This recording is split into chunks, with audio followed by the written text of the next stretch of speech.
Hello दोस्तों, आइए आज हम देखते हैं हिंदी का पेपर जो आज आया है। चलिए पहले प्रश्न से स्टार्ट करते हैं।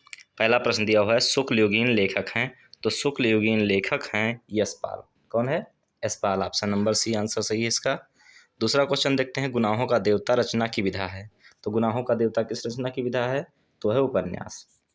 अगला क्वेश्चन है, किशोरी लाल गोस्वामी की रचना है। तो किशोरी लाल गोस्वामी ने इंदुमती लिख रखा है। चलिए अगले क्वेश्चन की तरफ बढ़ते हैं। फोर्थ क्वेश्चन है कि ध्रुव स्वामिनी के लेखक कौन हैं? तो ध्रुव स्वामिनी के लेखक हैं जयशंकर प्रसाद, यानी ऑप्शन नंबर ए सही है। अगला क्वेश्चन है, संस्कृति और सभ्यता निबंध के निबंधकार कौन हैं? तो हैं डॉक्टर रामचंद्र शुक्ल। अगला क्वेश्चन है, भाव विलास के रचयिता। तो भाव विलास के रचयिता कौन है? वो हैं केशव। अगला है, रीत मुक्त काव्यधारा की रचना। तो रीत मुक्त काव्यधारा की रचना है सुजान सागर, ऑप्शन नंबर ए।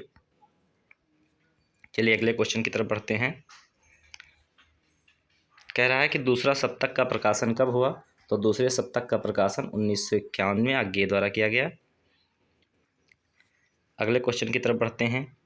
कह रहा है, प्रगतिवादी युग के कवि हैं। तो प्रगतिवादी युग के कवि हैं शिव मंगल सिंह सुमन।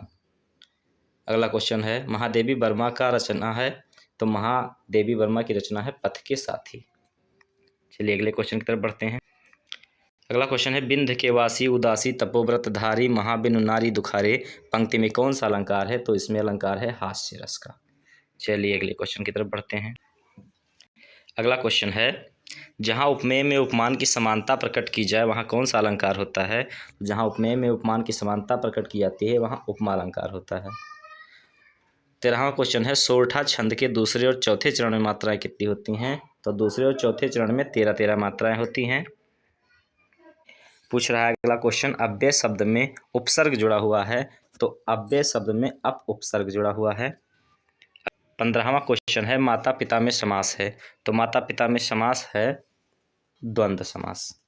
समुद्र शब्द का पर्यायवाची नहीं है। तो समुद्र शब्द का पर्यायवाची महीपति नहीं है। अगला क्वेश्चन है, सौ का तत्सम शब्द क्या होता है? तो सौ का तत्सम शब्द होता है सत। सत मतलब 100। चलिए अगले क्वेश्चन की तरफ बढ़ते हैं। अगला क्वेश्चन है, तेसाम में विभक्ति और वचन है। तो तेसाम में षष्ठी विभक्ति बहुवचन है, यानी ऑप्शन नंबर सी।